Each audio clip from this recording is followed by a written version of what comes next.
നമസ്കാരം. ഡെമോക്രസി ആരംഭിക്കുകയാണ്. ആദ്യം പ്രധാന കുത്തിത്തിരിപ്പുകൾ. ലോകത്തിന്ന് ഏറ്റവും കൂടുതൽ ദുരിതം പേറുന്നവർ മാധ്യമപ്രവർത്തകരാണെന്ന് പിണറായി വിജയന്റെ കണ്ടെത്തൽ. വളരെ വേണ്ടപ്പെട്ടവരുടെ മരണം സംഭവിച്ചാൽ ചിലപ്പോൾ നിങ്ങളുടെ ജോലിയുടെ പ്രത്യേകത കാരണം നിങ്ങൾക്ക് ആ സമയം അവിടെ എത്താൻ കഴിഞ്ഞില്ല എന്ന് വന്നേക്കാം. എന്റെ ഉണ്ണി, നമ്മൾ പത്രക്കാർക്ക് ജനനമല്ല മരണമാണ് ഇമ്പോർട്ടന്റ്. എല്ലാവരും ഓൺലൈനിലേക്ക് കടക്കുന്നതിനെ സൂക്ഷിക്കണമെന്നും മുന്നറിയിപ്പ്. ദൃശ്യമാധ്യമങ്ങൾ പറഞ്ഞ വാക്കിൽ ഉറച്ചു നിൽക്കുന്നവരാണെന്ന് രമേശ് ചെന്നിത്തലയുടെ കണ്ടെത്തൽ. പ്രിന്റ് മീഡിയയ്ക്ക് ഒരു കാര്യമുണ്ട്, തെറ്റ് വന്നാൽ നമ്മൾ ചൂണ്ടിക്കാണിച്ചാൽ തിരുത്തും. എന്നാൽ ദൃശ്യമാധ്യമങ്ങൾ ഒരു തെറ്റാണെങ്കിൽ പോലും അവർ തിരുത്താറില്ല. കണ്ടവന്റെയൊക്കെ ബെഡ്റൂമിലും ബാത്റൂമിലും വരെ ക്യാമറ തിരികെ കയറ്റുന്ന അവന്റെ ഫോണോത്തിലെ മീഡിയ ആക്ടിവിസം. പിന്നെ ക്യാമറയോ? ഇത് ഇവന്റെ ചാനലിന്റെ എക്സ്ക്ലൂസീവ്. നാട്ടിലാകെ ആദ്യാക്ഷരം കുറിച്ച് കുരുന്നുകൾ.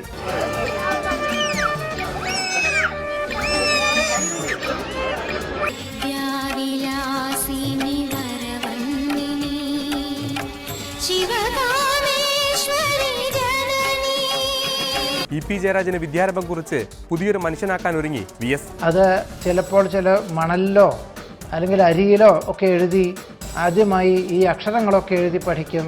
അക്ഷര നക്ഷത്രം കോർത്ത ജപമാലയും കയ്യിലേന്തി അഗ്നിയിൽ സ്ഫുടം ചെയ്തെടുത്ത മനസാം ശംഖുമൂതി. നടക്കില്ലെന്ന് EP. ഒരു പുല്ലും നിങ്ങളെ കൊണ്ടാകില്ല. ഹൃദയത്തിൽ തൊട്ട് കൈപൊള്ളിയ ശ്രീനിവാസൻ പച്ചക്കറിയുമായി വീണ്ടും രംഗത്ത്. ഞാൻ ഈയിടെ ഓസ്ട്രേലിയക്കാരനായ ജോൺ ഫിഷർ എന്ന് പറയുന്ന ഒരാളെ കണ്ടു. 50 വർഷമായിട്ട് അദ്ദേഹം പഴങ്ങളും പച്ചക്കറികളും പച്ചക്ക് കഴിക്കുകയാണ്. നിനക്കെന്താ തലയ്ക്ക് ഭ്രാന്തുണ്ടോ? എനിക്ക് ഭ്രാന്തില്ലെന്ന് മറ്റുള്ളവരെ ബോധ്യപ്പെടുത്താനും സ്വയം തെളിയിക്കാനുമാണ് ഇത്രയും പറഞ്ഞത്. അരി കഴിച്ചാൽ കുഷ്ഠം പിടിക്കുമെന്ന് മുന്നറിയിപ്പ്. ശരിക്കും പറഞ്ഞാൽ അരി കഴിക്കാൻ തുടങ്ങിയപ്പോൾ കുഷ്ഠരോഗം പോലുള്ള രോഗങ്ങൾ വരെ വരാൻ തുടങ്ങിയതാണ്. ആ പച്ചളം ഓബറോയ് ഹോട്ടലിൽ വിളിച്ച് എന്റെ ലഞ്ച് കൊണ്ടുവരാൻ പറയൂ. പ്രമേഹം മാറ്റാനും പുതിയ തന്ത്രങ്ങൾ. ശ്രീനിവാസനെ സംസ്ഥാനത്തിന്റെ അനാരോഗ്യ അംബാസിഡർ ആക്കിയേക്കും. പണ്ട് പാർട്ടി സെക്രട്ടറി ആയ സമയത്ത് കൃത്യസമയത്ത് പരിപാടികൾക്ക് എത്തുന്ന ഒരു പതിവ് പിണറായി വിജയൻ ഉണ്ടായിരുന്നു. എന്നാൽ ഇപ്പോൾ പറഞ്ഞ സമയത്തിന് മുമ്പ് എത്താനാണ് മുഖ്യമന്ത്രി പഠിക്കുന്നത്. അല്ല, ഇത് യൂത്തന്മാരുടെ കരിങ്കൊടി പേടിച്ചൊന്നുമല്ല കേട്ടോ. ഇവിടെ ഇപ്പോൾ കോഴിക്കോട്ടെ മാധ്യമം പത്രത്തിൻ്റെ കുടുംബത്തിലാണ് പരിപാടി. മുഖ്യ അതിഥി പിണറായി വിജയൻ. പരിപാടി നിശ്ചയിച്ചതിലും 1 മണിക്കൂർ മുമ്പേ മുഖ്യനെത്തി.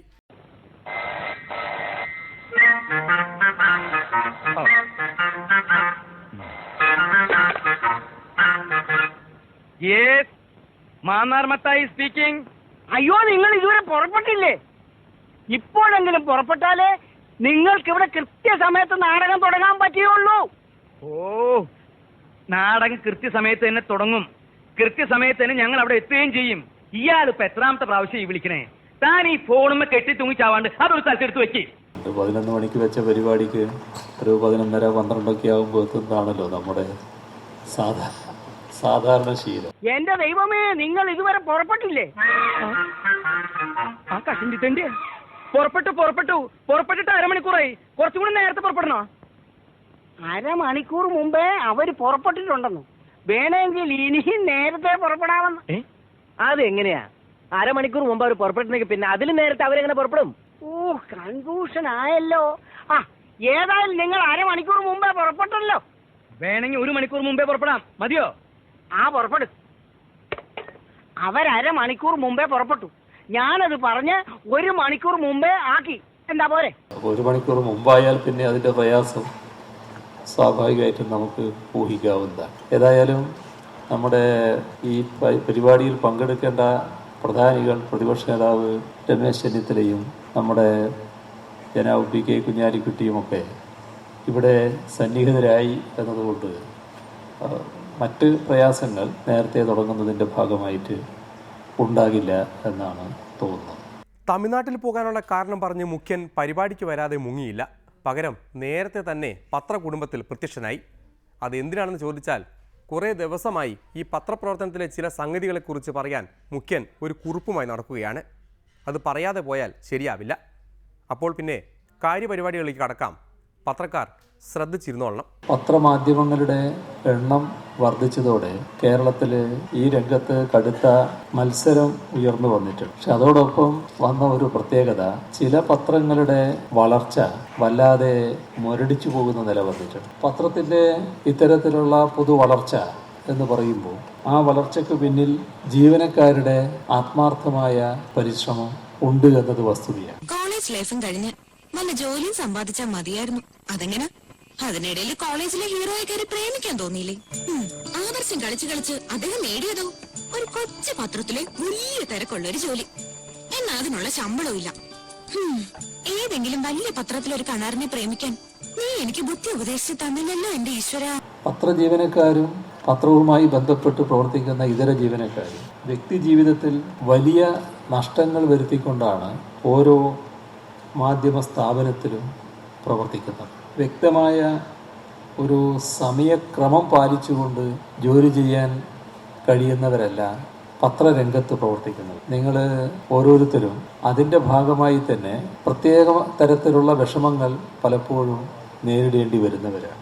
ചിലപ്പോൾ അടുത്ത ബന്ധുക്കളുടെ വിവാഹ ചടങ്ങിൽ പങ്കെടുക്കാൻ കഴിഞ്ഞില്ല എന്ന് വരും. വളരെ വേണ്ടപ്പെട്ടവരുടെ മരണം സംഭവിച്ചാൽ ചിലപ്പോൾ നിങ്ങളുടെ ജോലിയുടെ പ്രത്യേകത കാരണം നിങ്ങൾക്ക് ആ സമയം അവിടെ എത്താൻ കഴിഞ്ഞില്ല എന്ന് വന്നേക്കാം.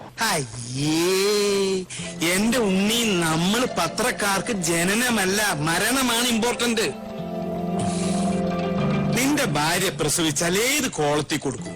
അല്ലെങ്കിൽ പിന്നെ വല്ല സെലിബ്രിറ്റിയുടെ ഭാര്യ ആയിരിക്കും. ഇത്തരത്തിലുള്ള വിഷമം അനുഭവിച്ചവരായിരിക്കും നിങ്ങളിൽ പലരും. തൊഴിൽപരമായ ഇത്തരം വിഷമതകൾ അനുഭവിക്കുന്ന പത്രപ്രവർത്തകർക്ക് മതിയായ സൗകര്യങ്ങൾ ലഭിക്കുന്നില്ല എന്നത് വളരെ വ്യക്തമായ ഒരു വസ്തുതയാണ്. ഇനി പിരിച്ചുവിടുന്ന പത്രക്കാരുടെ അവസ്ഥയെക്കുറിച്ചാണ്. ഇതൊക്കെ മനസ്സിലാക്കാൻ മുഖ്യമന്ത്രിക്ക് സമയമുണ്ടല്ലോ, അല്ലെങ്കിൽ ഇതൊക്കെ പറയാനുള്ള മനസ്സ് പിണറായി വിജയൻ കാണിച്ചല്ലോ. പിരിച്ചുവിടലിനെക്കുറിച്ച് പറയാൻ തിരഞ്ഞെടുത്ത വേദിയും എന്തോ വളരെ ഉചിതമായ ഇടം തന്നെ. ഒട്ടുമിക്ക മാധ്യമ സ്ഥാപനങ്ങളിലും രഹസ്യമായും പരസ്യമായും പിരിച്ചുവിടൽ ഭീഷണി നിലനിൽക്കുകയാണ്. ആരെയും പിരിച്ചുവിടുന്നത് ഇന്നലെ വന്നവരല്ല, വർഷങ്ങളായി ആ സ്ഥാപനത്തിൽ ജോലി ചെയ്യുന്നവരാണ് ഇത്തരത്തിലുള്ള ഭീഷണി നേരിടുന്നത്. ഇതിനു പുറമെ സ്വീകരിക്കുന്ന ഒരു നിലപാട്, മാനേജ്മെന്റിന് എന്തെങ്കിലും അപ്രീതി തോന്നിപ്പോയാൽ ആ ജേർണലിസ്റ്റുകളെ വളരെ അകലത്തേക്ക് സ്ഥലം മാറ്റുകയാണ്. ഇഷ്ടക്കേട് തോന്നിയോ പിന്നെ എങ്ങോട്ടും മാറ്റാമെന്നാണ്. ഇത്തരത്തിലുള്ള ഒട്ടേറെ ഉദാഹരണങ്ങൾ പത്രപ്രവർത്തകര് പറഞ്ഞു കേൾക്കുന്നുണ്ട്. സർക്കുലേഷൻ, അതാണ് പ്രശ്നം. ഹരിയുടെ കേരള ഭൂമിക്ക് കിട്ടിയ ഒരു ഫോട്ടോയോ റിപ്പോർട്ടോ എന്റെ മലയാളരമ കവർ ചെയ്തില്ലെങ്കിൽ അന്ന് മേശപ്പുറത്ത് ഇൻഡാസ് വരും എക്സ്പ്ലനേഷൻ ചോദിച്ചുകൊണ്ട്. മലയാളരമയുടെയും കേരള ഭൂമിയുടെയും മുമ്പിൽ വായനക്കാരില്ല. പരസ്പരം തോൽപ്പിക്കണമെന്നുള്ള വാശി മാത്രമേ ഉള്ളൂ. അപ്പൊ പിന്നെ പാതാളക്കുഴിയിൽ പോലും ഞങ്ങൾ ഓടിച്ചെന്നല്ലേ പറ്റൂ. അപ്പൊ ഇത്തരം സാഹചര്യങ്ങള് സഹിച്ചു തുടരുന്നവരുണ്ട്, സഹിക്കാനാവാതെ ജോലി ഉപേക്ഷിച്ചു പോകുന്നവരും. കാരണം മടുത്ത് ഇനി ഇതിൽ തുടരാൻ പറ്റില്ല എന്ന മട്ടിൽ ജോലി ഉപേക്ഷിച്ചു പോകാൻ നിർബന്ധിതരാകുന്നവരും ഉണ്ട്. നമ്മൾ ഈ രാവും പകലൊക്കെ പത്ര മാനേജ്മെന്റിന് അടിയറ വെച്ചിരിക്കാന്ന് ചിലപ്പോ എനിക്ക് തോന്നാറുണ്ട്. പല മാനേജ്മെന്റുകൾക്കും ഓൺലൈനിനോട് നല്ല താല്പര്യം വരുന്നു. അതിലൊരു കാര്യം, ദൈനംദിന പ്രവർത്തന ചെലവുകൾ വലിയ കുറവാണ് ഈ രംഗത്താവും. എന്നാൽ ഇതിനോടൊപ്പം തന്നെ ഓൺലൈനും എന്ന നിലപാട് സ്വീകരിക്കുന്നവരും ഉണ്ട് നല്ല നിലക്ക്. അതെ, കൈ നനയാതെ മീൻ പിടിക്കാമല്ലോ. പിന്നെ കൂടുതൽ ജോലിക്കാരെയും വെക്കണ്ട, എവിടെയും ഇരുന്ന് ചെയ്യാം. ഒപ്പം പ്രധാന സ്ഥാപനത്തിൻ്റെ പേര് നിലനിർത്താനും പറ്റും. ഇനി താനും ഈ വിഷയത്തിൽ അത്ര മോശക്കാരനല്ല എന്ന് വരുത്തി തീർക്കാൻ പ്രതിപക്ഷ നേതാവ് രമേശ് ചെന്നിത്തലയും സ്ഥലത്തെത്തിയിട്ടുണ്ട്. മൂപ്പര് പൊതുവെ മാധ്യമത്തിൻ്റെ സ്വന്തം ആളായതുകൊണ്ട് ഒരു മയത്തിലാണ് വിശദീകരണം. പിന്നെ ദൃശ്യമാധ്യമങ്ങൾക്കിട്ട് ചില കുത്തുകളുണ്ട്. ഭരണാധികാരികളോട് തെറ്റുകൾ ചൂണ്ടിക്കാണിക്കാനും ഭരണരംഗത്തുണ്ടാകുന്ന പുഴുക്കുത്തുകളെ ചൂണ്ടിക്കാണിക്കാനും മാധ്യമങ്ങൾ നൽകുന്ന പങ്ക് വളരെ വലുതാണ്. മാധ്യമങ്ങളിൽ നിന്ന് ഒഴിഞ്ഞു മാറുന്നതും മാധ്യമ സിൻഡിക്കേറ്റ് എന്ന് പറയുന്ന അവരെ അപമാനിക്കുന്നതും ഒരു കാരണവശാലും ഉത്തമ മാധ്യമ പ്രവർത്തനങ്ങളെ സഹായിക്കുന്ന ഒന്നല്ല. നമുക്ക് തെറ്റുകൾ ഉണ്ടെങ്കിൽ അവരോട് ചൂണ്ടിക്കാണിക്കുന്നതിനകത്ത് യാതൊരു പ്രയാസവുമില്ല.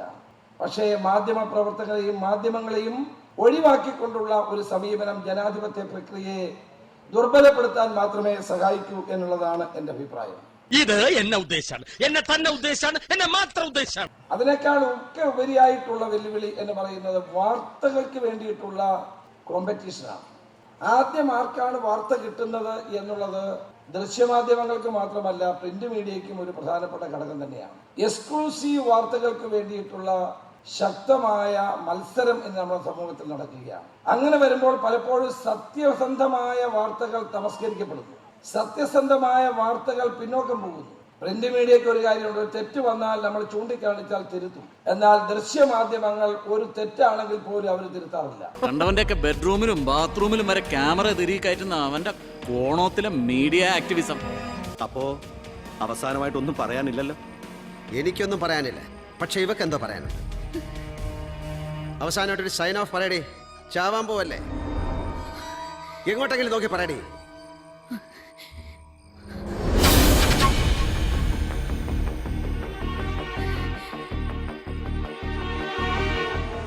സംഭവ സ്ഥലത്ത് നിന്നും ക്യാമറമാൻ വേണുവിനോടൊപ്പം രേണുക. പിന്നെ ക്യാമറയോ? ഇത് ഇവന്റെ ചാനലിന്റെ എക്സ്ക്ലൂസീവാ. തെരഞ്ഞെടുപ്പിന് മുമ്പ് കേരളത്തിലെ കളികൾ മുഴുവൻ കത്ത് മുഖേന അങ്ങ് ഡൽഹിയിൽ എത്തിച്ചപ്പോൾ തുടങ്ങിയ ചെന്നിത്തലയുടെ ഈ രോഷം പിന്നെ ഇപ്പോൾ എല്ലായിടത്തും സംശയമാണ്. പിന്നെ ഒരു ഭംഗിക്ക് കയ്യടി കിട്ടാൻ പിണറായി മുഖ്യനെ ഇങ്ങനെ കുത്തിക്കൊണ്ടേയിരിക്കും. അദ്ദേഹത്തിനാണെങ്കിൽ ഈ ദൃശ്യമാധ്യമങ്ങളെ മൊത്തത്തിൽ അലർജിയാണല്ലോ. ആവശ്യമുള്ളപ്പോൾ മാത്രം ഉപയോഗിക്കും. കഴിഞ്ഞ ദിവസം ശ്രീമതി ടീച്ചറെ തിരുത്താൻ ഉപയോഗപ്പെടുത്തിയതുപോലെ. എന്തായാലും അതൊക്കെ അവിടെ നിൽക്കട്ടെ. വിദ്യാരംഭ ചടങ്ങുകളുടെ വിശേഷമുണ്ട്. ഇടവേള കഴിയണം.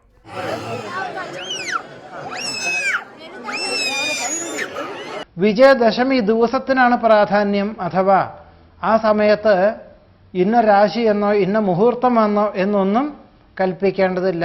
ജന്മഗേഹം വിട്ടിറങ്ങിപ്പോരും അഭയാർത്ഥിയാമൻ ഭിക്ഷാപാത്രത്തിൽ നിറയ്ക്കുക നിങ്ങൾ.